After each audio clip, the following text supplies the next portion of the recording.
Вітаю вас, шановні земляки, гэта пора. 2025 год паставіць на вушы всю Беларусь. Прытым гэта пачнецца не калі-небудзь там у сярэднетэрміновай перспектыве, а ўжо, імаверна, пачнецца са студзеня месяца, меншым праз месяц. Я вяду гэты эфір разам з грамадскім дзеячом, аналітыкам Сергеем Бульбам. Вітаю. Дзень добры, вітаю.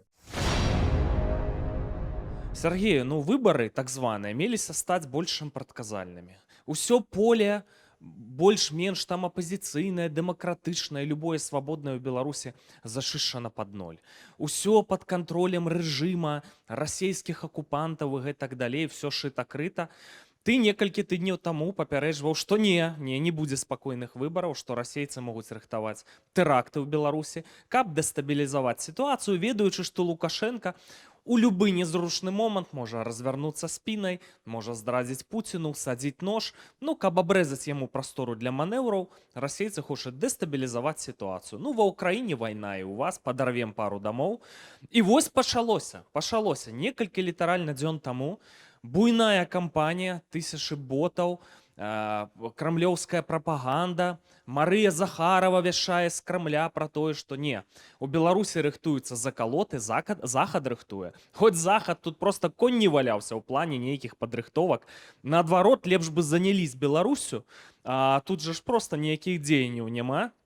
Як ты думаеш, што это ў Беларусі рыхтуецца пад выбары і ці на выбарах нешта здарыцца ўвогуле? Такое, што проста шакуе всю Беларусь.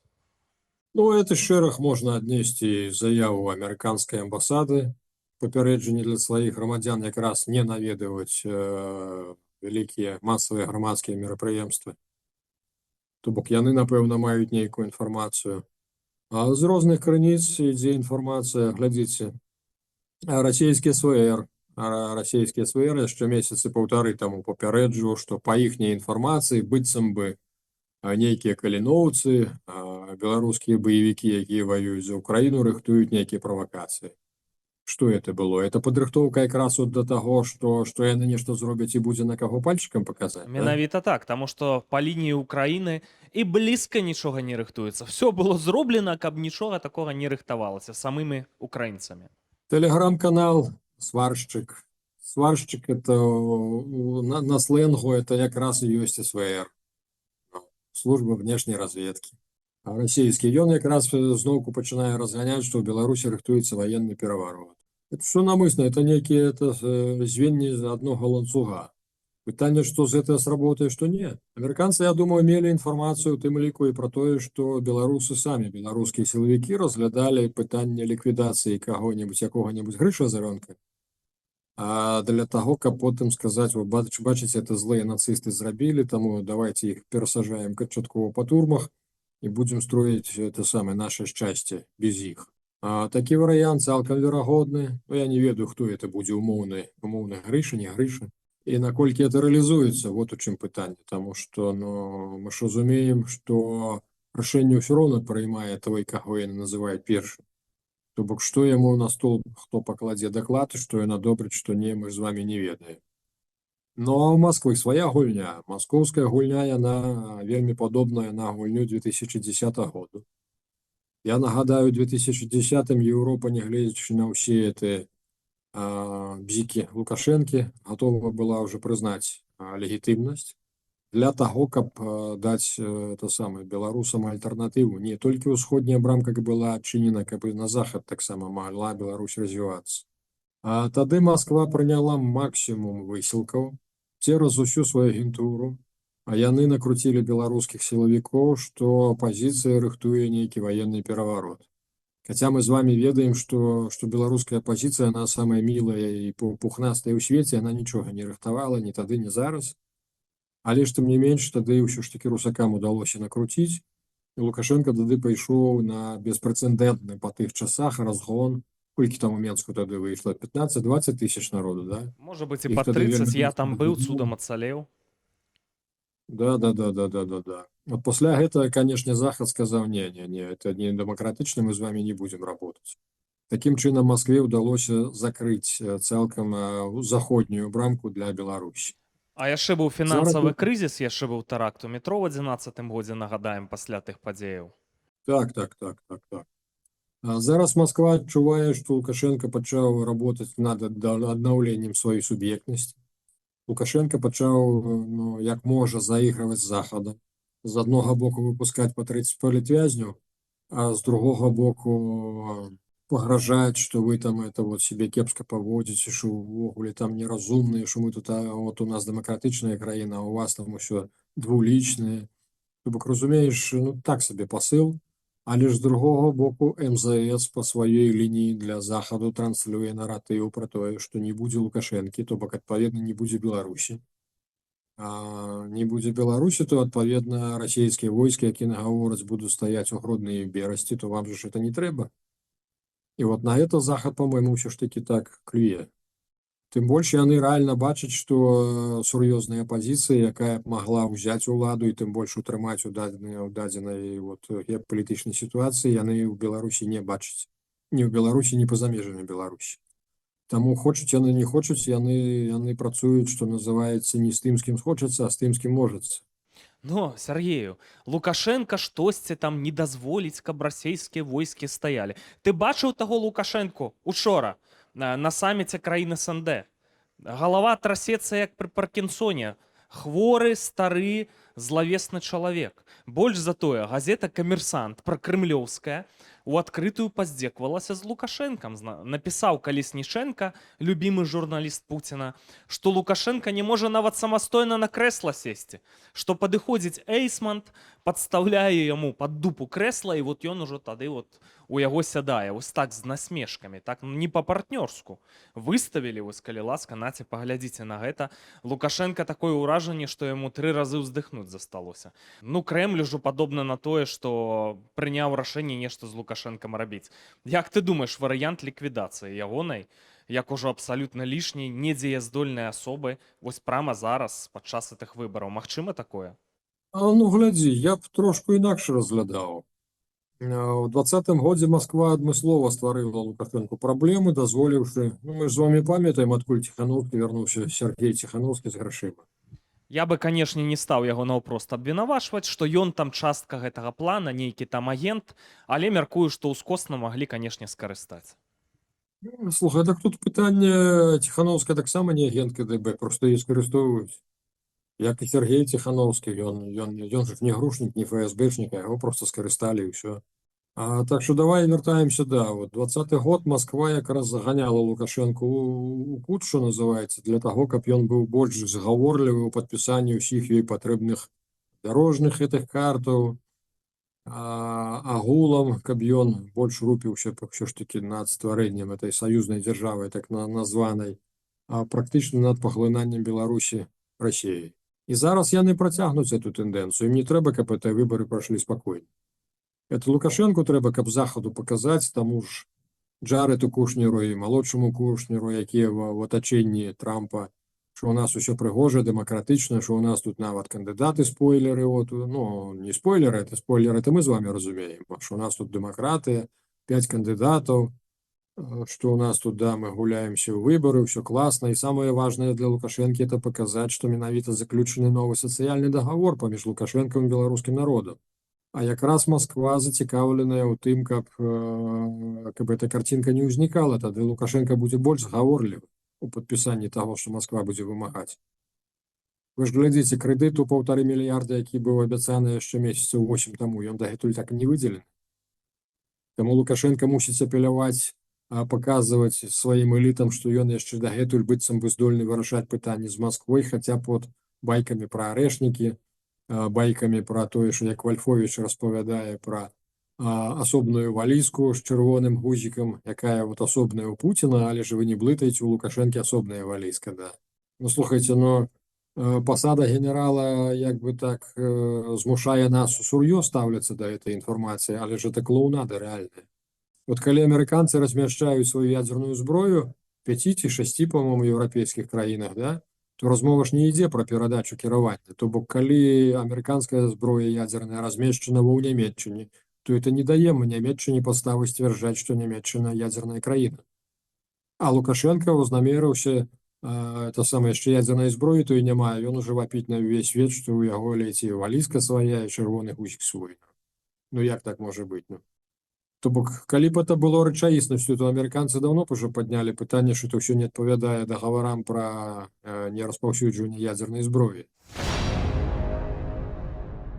Сергею, што тычыцца арэшнікаў, ядравай зброі, Пуцін і Лукашенко працягваюць інфармацыйную кампанію. Палохаюць гэтым арэшнікам. Гэта ўжо выглядае проста анекдатычна. Украінцы, напрыклад, нават на это не рэагуюць у сваіх медыях, нуль проста рэакцыі.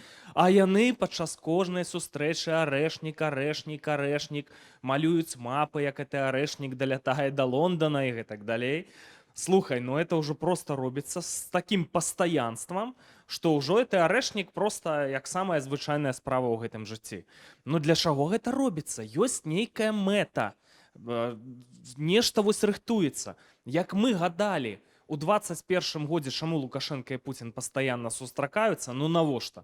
Аказалася, вайну, напад на Украіну рыхтуюць. Так і зараз з гэтым арэшнікам яны пастаянна педаліруюць тэму, навошта якая мэта. Евген, па-першае, што тых арэшнікаў это яшчэ па сутнасці пробныя экземпляры, што называецца. Яны кажуць, Ёсць 10 у Беларусі паставіў. Ну, якія 10, калі ў Расіі няма яшчэ іх 10? То бок это такое, это эпізод для внутреннего споживания. То Лукашенко себе, что называется, пуху на нос накидывая, как показать, что типа он тут вырашае, колькі Путін ему выдзеліць. Арэшнік, спецыялісты гавораць про тое, што ён хутчэй за ўсё планаваўся ўвогуле як ядзерны комплекс, а менавіта з ядзернай БЧ. Але ж паколькі яму спецслужбы, у тым ліку амерыканскія, відаць, намякнулі, што калі Путін скарыстае ядзерную зброю, то не будзе ні яму, ні ягонай сямейцы жыцця на этой планеце без тэрміну даўнасці. То Расія пачала як бы выкручвацца, і мы бачым гэты арэшнік, калі ён зараз прымяняўся па Дняпры, то там ніхто не разумее, як яно работае. Там сэнс у тым, што ракета, яна для свайго класу абсалютна звычайная, нічого ёй незвычайнага няма. Адзінае, што русакі намякаюць, што быццам бы это РГЧ-ин. РГЧ это разделяющаяся головная часть, а вот это додаточек, это индивидуальное кіраванне. Ніхто не верыць, што это реально. Разумееш, вот глядзі, сэнс этой ракеты, то, што яна разганяецца, яна вылятае ў космос, і з космосу ўжо пікіруе на вялізнай хуткасці, ляціць да зямлі, а яна разаграецца да 4000 градусаў. Вот уяви сабе, на гэты момант разделяется это РГЧ, разделяется головная частка, выходят это 6 бойзараду, и кожны ляціць до зямлі. А русакі сцвярджаюць, што быццам бы яны навучыліся этим кіраваць, а это нереально. При тэмпературы 4000 градусаў утвараецца плазменны мех, разумееш, вакол этого зарада, які ляціць. А вот эта температура, она будет гасить все, что можно. И оптичный сигнал, и радиосигнал, то бок нереально кіраваць этим усім. Таму, в принципе, нічым это арэшнік не адрозніваецца ад папярэднікаў, якія былі, ну, это практычна это доработаны стары савецкі піянер на такім узроўні, не больш таго. Але складваецца ўражанне, што Расія ўжо прыняла нейкае радыкальнае рашэнне датычна Беларусі. Все ж таки баюся, што это не проста нейкая там дэстабілізацыя перад так званымі выбарамі ў Беларусі. Наколькі ты рэальна ацэньваеш варыянт, што вот яны вырашыліся пайсці на канчатковую анексію прямо зараз. Вось пакуль не адбылося мірных перамоваў па Украіне, пакуль не паставілі пытанне па Беларусі, што все, Беларусь ужо это частка Расійскай Федэрацыі, і любы які-небудзь дзядзечка з Пензы будзе прыязджаць у Брэст, нагой адкрываць дзверы, халопы, работайце. Можа нас такое чакаць ужо найбліжэйшым часам? Што зараз магчыма, вот глядзі, у Менску ходзяць такія, ну, у кулуарах размовы про тое, што Москва можа паспрабаваць аднога са спойлераў, каб за яго прагаласавала, ну, реально больш, чым людзей, чым за Лукашенко. І я так разумею, я б тут разгледзеў звязку якраз Гайдукевіч-Карпенков. Яны з аднога ведомства або прарасійскія праекты. Ну, для чаго карпенковскія атрады ствараліся? То бок, вот тут я бы на месцы Тэртэля, калі ён усё ж таки работае на Лукашенко, то я б зацікавіўся і прагледзеў вот менавіта эту звязачку. Разумееш? Я, конечно, з одного боку таксама скептично паднёсся до такой інфармацыі. Ну, я так Мінчукам і сказаў, з якім мы абмяркоўвалі. Я кажу, да Лукашэнкі ж не важна, хто там як прагаласуе. Нават калі 80% прагаласуе за Гайдукевіча, то ўсё роўна скажуць, што Лукашенко 82. Але ж яны чамусьці, ну, прынамсі абмяркоўваюць. І я вот сказаў нездарма пра вот это кангломерат, это самы Гайдукевич, Карпенков. Звярні ўвагу, калі ласка, і калі будуць нейкія думкі наконт гэтага, то тут, по-моему, непросто. І Гайдукевича даўно рыхтавалі. Уласна, Москва рыхтавала. Мы ж разумеем з вами, што ЛДП – это клон расійскай. Тыя ж самыя алгарытмы тых же самых браткоў былі подцягнуты ў эту партію, тыя ж бізнес-інтарэсы і ўсё. То бок это не просто, это не это, скажем так, не беларуская партыя па сваім сэнсе нутраным, менавіта па алгарытмам рэалізацыі. Там, па сутнасці, ёсць і свае баевікі, і ўсё. Для чаго это стваралася? Такое ж пытанне, для чаго ствараліся карпенкоўскія атрады, якія носяць ідэалогію не міліцэйскіх падраздзяленняў, а якраз штурмавікоў. Для чаго это? Для каго это? Хочу сказаць, што Мікалай Карпенкоў вельмі небяспечная асоба, вельмі здольная, таленавітая, недаацэненая асоба, з такім патэнцыялам можа быць большым, чым у Лукашэнкі. І я думаю, што ён падобныя рэчы рэалізаваць абсалютна здольны. Это не Лукашенко, які там кудысьці ляціць у Аб'яднаныя Арабскія Эміраты пааддыхаць. Гэты з пнеўманіяй, тэмпература 40, будзе сядзець працаваць у нядзелю. Вот такога плана фанатычны чалавек. І мой асабісты прагноз, што Лукашенко прыкончыць Карпенкоў. Больш за тое, не дадуць нават вылецець у якія-небудзь Арабскія Эміраты. З тае прычыны, што там жа ж 50 мільярдаў, прыкладна так, мог прыхаваць Лукашенко, но трэба ж гэтыя мільярды вярнуць.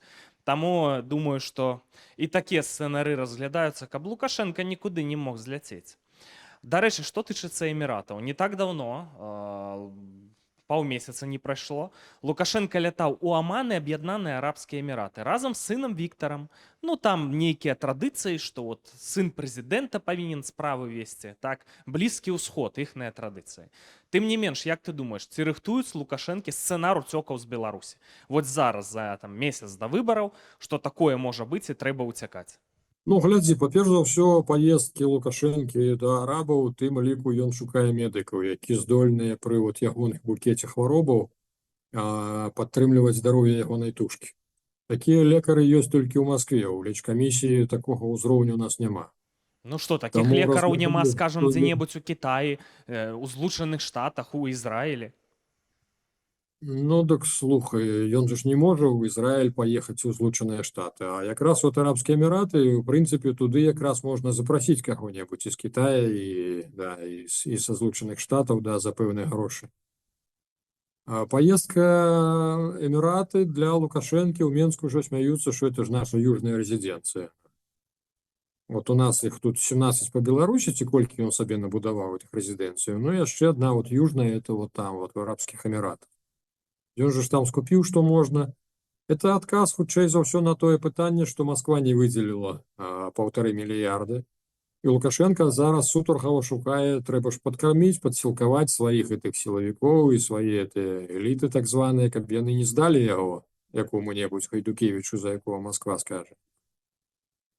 Разумееш, таму Лукашенко шукаў якога-небудзь шалёнага дурнога інвестара, які там на нафце зарабіў шалёныя грошы, для якога не праблема там пару мільярдаў інвеставаць. Ну, мы ж разумеем, што ніякі разумны інвестор не стане ўкладаць. А размова ішла якраз вот пра такога вот шалёнага, для якога грошы якому вельмі лёгка дасталіся. Але ж падобна, што Лукашенко не знайшоў такого інвестора. І мы не маем інфармацыю, ці адкупорыў ён сваю кубышку для таго, каб усё ж такі, ну вот, задобрыць якраз, да, сілавіковыя эліты. То бок мы такой інфармацыі наўрад ці атрымаем. Але ж, ну, вот, верагоднасць таго, што разглядалася у тым ліку і такое пытанне дастаткова высокае. Сямейка, канешне, сямейка разглядае пытанне краіны, якая іх не выдасць. Разумееш, вот у чым пытанне. Яны ж былі ў свой час, яны прасілі Эрдагана у тым ліку пра тое, каб Эрдаган даў пашпарты для ўсёй іхняй сям'і. Эрдаган это не зрабіў. Ляталі Тое, туды ў што 20-м Лукашенко годзе ў жніўні вся сямейка вылятала у Турцыю. выгандляваў сабе ў афрыканскіх гэтых краінах, выпрасіў пашпарты. Дык мы ж разумеем, што гэтыя прыгожыя каляровыя кніжачкі яны нічога не будуць азначаць, калі амерыканцы скажуць яго выдаць. То натуральна афрыканцы выдадуць. І Лукашенко сутаргава шукае тую краіну, якая не выдасць яго і ягоныя вот украдзеныя ім капіталы ў беларусаў.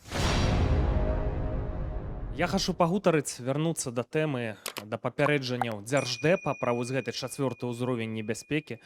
Шаноўныя гледачы, тут я хачу вам патлумачыць. Сапраўды, 18 снежня дзярждэп абнавіў рэкамендацыі для патэнцыйных турыстаў, якія б захацелі паляцець у Беларусь. 4-ы ўзровень небяспекі.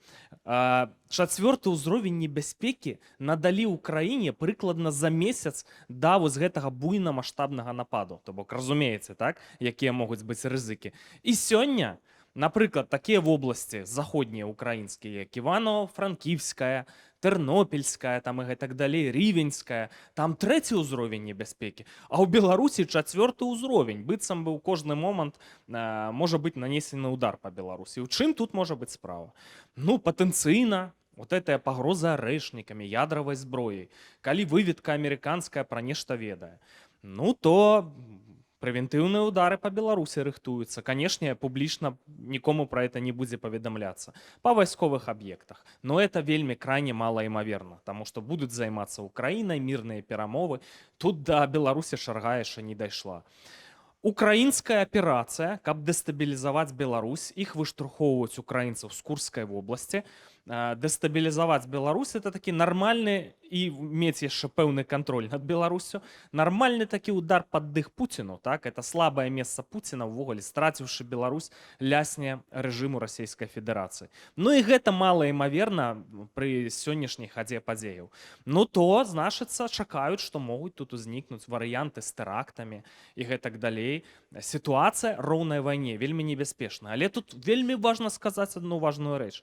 Гэты 4-ы ўзровень небяспекі надалі яшчэ ў 22-м годзе, калі пачалася буйна-маштабная вайна ва ўкраіне, а зараз проста абнавілі гэтыя рэкамендацыі. Сяргей, як ты думаеш, ці варта да вось гэтага паведамлення ад дзярждэпа ЗША ставіцца насцярожана, ўсур'ёз это ўспрымаць з улікам, што ўжо даўно Беларусь мае гэты level 4. Лукашенко пачаў работаць над аднаўленнем сваёй суб'ектнасці. То бок ён закінуў свае словы пра саўдзел, том, што ён суагрэсар, ён ужо працуе над аднаўленнем сваёй суб'ектнасці. Маскве это крытычна не падабаецца, і Масква, каб закрыць усё ж такі зноўку Беларусі дарогу на захад, заходнюю брамку, Масква нешта можа зрабіць, каб каб было як у 10-м годзе. Каб у Лукашэнкі не засталося ніякай альтэрнатывы, акрамя ўсходняй брамы. Ўсё. Не, Масква можа нешта зрабіць, тут ужо, па-мойму, столькі нароблена, так? Нейкія там, ведаеш, справакаваць пратэсты, што-то там падушыць гэтыя пратэсты. Это ж вайна кругом ідзе, свет да 3-й сусветнай рыхтуецца. Это все дробязі на это нават, напэўна, не звернуць увагі. Я баюся, што хочуць зрабіць у Беларусі нешта маштабнае, з ахвярамі мінімум 100 000 людзей. Вось у чым праблема. Мы гаварылі пра тое, што зараз нешта шырокае, як у 20-м годзе вывесці народ на народ зараз не пойдзе. Таму што, па-перш за ўсё, ніхто не адчувае магчымай перамогі раз, а народ перабывае ў дзіпрусняку, то бок нікога ты не падымеш, тым больш разумееш, што любы твой выхад можа быць ацэнены ў 4-5 гадоў турмы. Таму мы з вами гаварылі пра тое, што хутчэй за ўсё это будуць якраз тэракты нейкія, і магчыма, якраз як амерыканцы пішуць, падчас правядзення нейкіх масавых грамадскіх мерапрыемстваў. Пры гэтым захад глядзіць на Беларусь як на нейкую буферную зону, усур'ёз не ўспрымаюць, шпыняюць нас з усіх бакоў. Нават нашыя суседзі, з якімі ў будучым мы павінны быць у такім стратэгічным хаўрусе, там ці прынамсі вельмі ўстойлівыя павінныя быць гарызантальныя сувязі, шпыняюць нас. Я хачу вярнуцца да гісторыі з Васілём Верамейчыкам, пазыўны Пацук, экс-баец батальёна Кастуся Каліноўскага, узброеных сілаў Украіны, афіцэр, асоба, якая страляла па танку з Энлава, мужны баец. Значыцца, меў узнагароды украінскія дзяржаўныя. І пры гэтым Украіна не пусціла яго жыць да сябе. Ён захацеў вярнуцца ў Літву, дзе жыла сям'я. І все, Літва забаніла яму ўезд у еўразвяз на шэраг гадоў пасля таго, як чалавек жыццём сваім рызыкаваў дзеля свабоды, дзеля дэмакратыі і гэтак далей. У чым прырода вось такога стаўлення да нас? Это ж чалавек, это эліта беларускага грамадства. Васіль Верамейчык, я нагадаю, выпускнік элітнага ліцэя пры БДУ. Это асоба крайне разумная, з крайне романтычнымі памкненнямі да свабоды, роўнасці. Ну, вельмі правільны хлопец. І вось такое стаўленне. Чаму? І што з ім будзе, як ты думаеш? У Кампуцука быў канфлікт якраз таму, што ён афіцэр. Ён адзін з тых рэдкіх афіцэраў, якія былі якраз увайшлі ў полк Каліноўскага. Это чалавек, які 5 гадоў ўсё ж такі вучыўся, ён разумее нешта больш, чым канкрэтны штурмавік. Ну і вот з-за таго, што не склалася з гэтымі самымі, з Демідзенкамі, яны разумелі, што яны не змогуць яго падпарадкаваць. Яны проста па сваіх карупцыйных нейкіх сувязях лупанулі яму забарону на ўезд ва ўкраіну. Всё. І Васіль пасля паранення ўжо не змог вярнуцца. Чаму Літва так зрабіла? Тут пытанняў больш, чым трэба. А зараз глядзі, вот калі была паміж турамі прэзідэнцкіх выбараў, час быў для агітацыйнай работы, Сейм літоўскі падняў пытанне пра супрацу прэзідэнта Наўседы і кіраўніцтва ДГБ з беларускімі спецслужбамі. Нічого не нагадвае. У прынцыпе, Сейм што прызначыў? Сейм прызначыў слуханне, выклікаў это самае Наўседу на тое, каб ён прыйшоў справаздачыўся па гэтым пытанні Сейма. Ну, але ж той проста праігнараваў. І паколькі Наўседа зноўку стаў прэзідэнтам, зноўку абраны на выбарах, то, в прынцыпе, это пытанне і замялі. Лишь яно нікуды не дзелася. Мы ж з вами разумеем, на момант, калі вывезлі туды Ціханаўскую, чаму Літва прыняла яе. Чаму пасля гэта экспорт, это самае таваразварот паміж Літвой і Беларусю вырас ледзь не ў 2 разы. Ну, это быў Ён экспортны закончыўся суд, Сергею, там і з Украінай вырас, там і са Злучанымі Штатамі, а з Мальтай Да-да. вырас у 500 разоў. Часы такія былі. Ну так, это можна прынамсі патлумачыць. Посткавідныя часы. На сёння інфармацыя з Беларусі ідзе такая, што ўсё ж такі Васілю будзе прад'яўлена вышэйшая мера пакарання. Адзінае, што я асцерагаўся, што яны пастараюцца это зрабіць і нават рэалізаваць да выбараў, але ж падобна не, яны не спяшаюцца. Падобна, што ў іх іншыя планы, што яны будуць, Васілю прад'явяць вышэйшую меру, але ж ёсць іншая інфармацыя пра тое, што Васіля наўрад ці стануць расстрэльваць. Васіля будуць скарыстоўваць якраз як тавар для гандлю з захадам. Што, вот, бачыце, ён у нас прыгавораны да смерці, але ж калі вы нам здымеце, напрыклад, это самае эмбарга з пастаўкі калійных угнаенняў, то мы вам памяняем на это вашего пацука. Што з гэтага рэальна, нерэальна, але ж, ну, вот план, прынамсі, у беларускіх сілавікоў пакуль што вот такія. Мы сёння гутарылі пра Лукашэнку, што з Лукашэнкам будзе, стратэгія Расіі. Насамрэч, шаноўныя гледашы, самае важнае пытанне – гэта стратэгія Трампа па ўкраіне. Вось ад гэтага будзе залежаць і лёс Беларусі. Таму што калі гэтая стратэгія будзе такой, што все, прымаем рашэнне нанесці Расійскай Федэрацыі стратэгічную паразу на тэрыторыі Украіны. Гэта все магчыма зрабіць. А паралельна душыць Расію санкцыямі, абваліць кошты на нафту і гэтак далей. Дэстабілізацыя эканамічная, палітычная злятае рэжым Пуціна, становіцца новы рэжым, больш лаяльны да ЗША, разрываецца стратэгічны хаўрус з Кітаем, і гэта выгадна Злучаным Штатам. Другое, гэта нейкія там замарозкі, замірэнні. Гэта вельмі пагана для Украіны. Гэта параза Украіны, параза Захада, параза, небяспечная сітуацыя для Злучаных Штатаў Амерыкі. Это будзе вялізная памылка, якая потым у будучым прывядзе да мільёнаў ахвяраў. Будзе наступ з беларускага плацдарма. Беларус сатруць увогуле з аблічча зямлі пры такіх сцэнарах. А перад гэтым Беларусь скарыстаюць, а яшчэ і анексуюць. Вот такія сцэнары. Вельмі многае залежыць ад таго, што рэальна зробіць Трамп. Сергей, што ён зробіць? Проста твае адчуванні.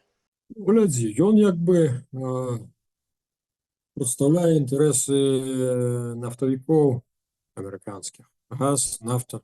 Падобна, што Амерыка будзе ствараць альтэрнатыўны ОПЕК. То бок Канада, Мексіка плюс Колумбія, прынамсі такія размовы ідуць, яны створаць свой альтэрнатыўны ОПЕК, і ўсё это можа прывесці да таго, што цана на нафту ляснецца вельмі сур'ёзна.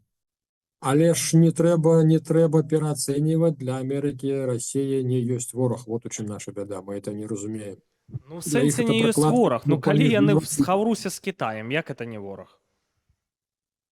Для іх это, паўтаруся, пракладка паміж Еўропай і Кітаем. Всё. Для іх задача, да, расцягнуць, як бы так не дасць адбыцца этому хаўрусу, але ж не больш таго. Зараз менавіта Амерыка асцерагаецца развалу Расіі якраз за найменне этой самай ядзернай зброі. Таму што вот зараз адзін цэнтр быццам бы кантралюецца з аднога цэнтру, а так разваліцца Расія на кучу кавалкаў і бегай за кожным пільнуй, дзе там у каго што ядзернае засталося. То бок ты лічыш, што only money, толькі грошы, і ніякіх дзеянняў Я па лічу, ўкраіне не што- будзе прадпрынята грунтоўных, каб нанесці Пуціну паразу і скінуць яго.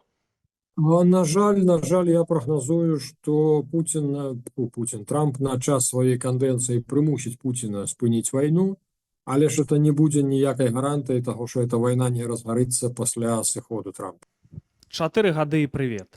Тым не менш будуць адбывацца мірныя перамовы і гэтак далей. Вельмі важна, Зянон Пазняк, дарэчы, звярнуў асаблівую увагу, вельмі важна, каб была прадстаўленая Беларусь, што вось незалежная дзяржава, прадстаўленая падчас гэтых перамоваў мірных. Ну і такія пачалі запускацца наратывы, што ну рэжым зразумела, так, суагрэсар. Ну можа быць, нехта павінны быць нейкія там прадстаўнікі рэжыма. Ну а хто будзе Беларусь прадстаўляць? Аўтарытэтная асоба. Я разумею, што будуць у Беларусі адкрывацца вокны магчымасцяў. А мы, по-мойму, і з паўгады таму гаварылі пра тое, што першае акно магчымасцяў можа быць звязаным якраз, калі тушка Лукашэнкі ўсё ж такі адкіне лапкі. Раз. То бок сапраўды беларусам, беларускай дыяспоры, беларусам, якія былі змушаны ўцячы, беларусам, якія знаходзяцца ўнутры Беларусі дэмакратычных поглядаў, трэба будзе заявіць свае прэтэнзіі на дзяржаву. Раз. Хто это і як зробіць, я пакуль не ведаю. Я думаю, што ўсё это спантанна і што мы да гэтага ўсё ж такі мусім быць гатовымі, это факт. Далей глядзі, другое акно магчымасцю, это калі вот раптам у іх усё ж такі атрымаецца запусціць эту звязку Хайдукевіч-Карпенкоў, і што да ўлады прыйдзе чалавек, які абсалютна непапулярны сярод беларускага народу, і якому прыйдзецца градус гвалту ўзняць яшчэ разоў 10 болей, каб усядзець на сваім гэтым узурпатарскім троне. І тады зноўку спатрэбіцца беларусы, якія змогуць імя дэмакратычнай супольнасці, нармальнай дэмакратычнай, не вот этой НГОшнай варавской, якую тут арганізавалі, якія 170 мільёнаў папілілі за 4 гады і ніякай рэальнай работы ўнутры Беларусі, а менавіта тыя, хто паслядоўна як бы так быў за Беларусі, адстойваў Беларусь і 20 гадоў, і 30 таму гадоў, они незразумелыя персонажы. Я ведаю добрага кандыдата на такую ролю. Напішыце, калі ласка, шановныя гледачы, у каментарах сваіх кандыдатаў, хто б мог Беларусь прадстаўляць. А асоба, якая мае досвед. Асоба, якая спрычынілася ўвогуле да незалежнасці Беларусі у пачатку 90-х, адраджэнскі рух у 80-х годах, Зянон Станіславович Пазняк, асоба, якая кеміць у палітыцы ў стратэгічных сцэнарах. Слухай, Зянон Станіславович это глыба. А глыба это не дынамічна, это статычна. Вот Зянон Станіславович можа асвятляць, скажем так, сваёй прысутнасцю, легітымізаваць, это факт. А ва ўсім астатнім я б ўсё ж таки шукаў чалавека больш пазітыўнага, жыццярадаснага, аптымістычнага. Да я прыватна ведаю Зянона Станіславовича больш чым аптымістычная асоба. У форме, хоць ужо за 80 год, куды лепшай, чым у Лукашэнкі. Можа быць, і вам трэба пагаварыць, разумееш, сабраць мазгі ў кубку. Спадзяюся, што няма нейкага паміж вамі сур'ёзнага канфлікта. Але ведаю, з кім у цябе ёсць сур'ёзны канфлікт, Сергею. Я не магу не спытацца напрыканцы года. Чытаў СМІ, што ты рэкецір, што ты арганізоўваў у Варшаве рэйдэрскія захопы. У святых людзей, якія займаюцца дапамогай беларусам. якія выцягваюць беларусаў, значыцца, з краіны, дапамагаюць уцякаць ад крывавага рэжыма, займаюцца такой важнай справай, і не толькі гэтай справай, і ты ўзяў у гэтых людзей, адціснуў хаб, арганізаваў сваю, значыцца, пляцоўку «Робім разам». Чаму цябе пасля рэйдэрскага захопу ў еўрапейскай сталіцы не пасадзілі? Так вот у тым-то ўвесь і сэнс, што ёсць лагічна для любога чалавека, які здольны скласці 2+2 ў галаве, чаму пасля рэйдэрскага захопу Бульба 1,5 гады ў цэнтры Варшавы як бы кіруе праектам. Разумееце, сапраўды такое ўражанне, што штаб Ціханаўскай скарыстоўваў вот такой вот хаб і падобныя НГОшкі просто для адмыву грошаў. Вот у чым пытанне. Мы падалі зараз і ў паліцыю, і ў прокуратуру уже адначасова падалі, таму што мы зразумелі, што польская паліцыя она не хоча улазіць у беларускія праблемы, маўляў, самі там разбірайцеся, таму што мы і летась падавалі год таму. Вот зараз па новай склалі ўсю дакументацыю, па новай падалі.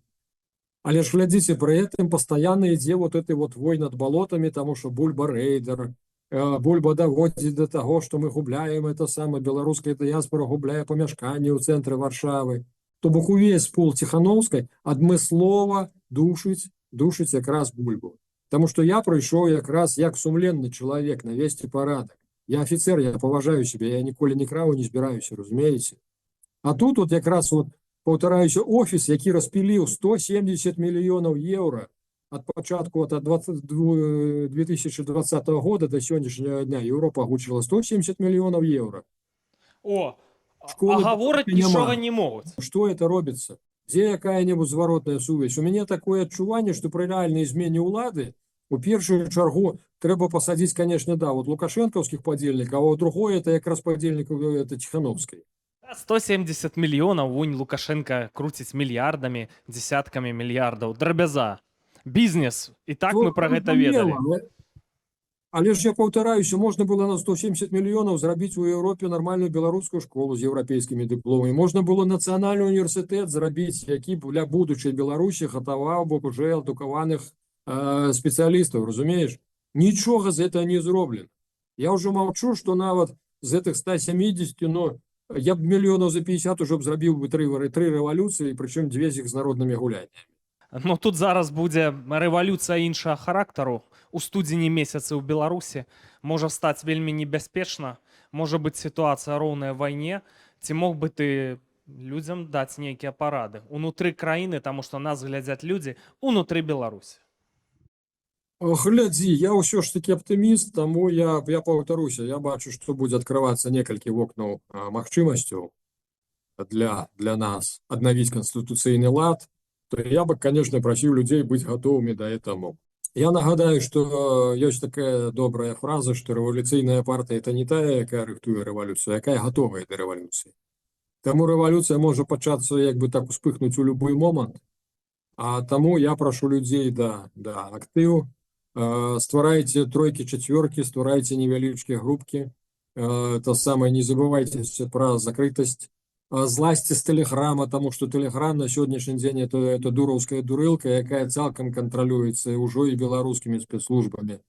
Ужо яны ўмеюць аднаўляць, калі нават вы выдалілі тэлеграм са свайго тэлефона, яны ўмеюць аднавіць яго, паставіць і прачытаць усю вашу перапіску, якая там была. Таму вот да актыва пераходзьце куды заўгодна на іншыя месенджеры, але ж злазьце з гэтага кантраляванага службамі. Ну і пры этом просьба ўсё ж таки, да, будьце готовы да таго, што верыфіцыраваныя нармальныя людзі, якім вы можете давяраць, якіх вы голас ведаеце, якіх вы ведаеце, нават вот каструбаватасць, магчыма, як маю, але ж тым не менш вы разумееце, што это людзі шчырыя. Вот давайте, каб мы как у 20-м годзе не попаліся, што зноўку пратэстамі будуць кіраваць людзі, якія, ну, невядома адкуль узяліся, невядома кім ініцыяваны. Таму, шаноўныя гледачы, захоўвайце 4-й ўзровень падрыхтаванасці, можа быць вельмі горача. Хрыстос нарадзіўся, славім яго. Сергею, дзякуй за ўдзел у гэтым выпуску. Жыве Беларусь! Жыве вечна! І па-нашаму легіёнаўскі гонар і годнасць.